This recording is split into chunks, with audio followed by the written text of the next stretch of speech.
एबटाबाद। नौकरी से फारिग करने पर यूटिलिटी स्टोर के डेली वेजेस मुलाजिम ने खुदकशी कर ली। तफसीलात के मुताबिक फाकी हुकूमत की जानिब से यूटिलिटी स्टोर्स कॉरपोरेशन के डेली वेजेस मुलाजमीन को नौकरियों से बरतरफ करने का अमल शुरू करते हुए लेटर्स जारी कर दिए गए।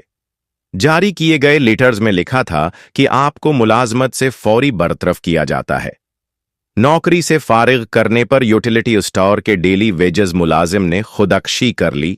जनीद कुरैशी 13 साल से यूटिलिटी स्टोर पर काम करता था।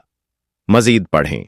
यूटिलिटी स्टोर के डेली वेजेस मुलाजमीन को नौकरियों से बरतरफ करने के लेटर्स जारी। याद रहे, कारपोरेशन के डेली वेजेस मुलाजमीन की तादाद 3000 से जायद है और तमाम को बरतरफ करने का फैसला किया गया है।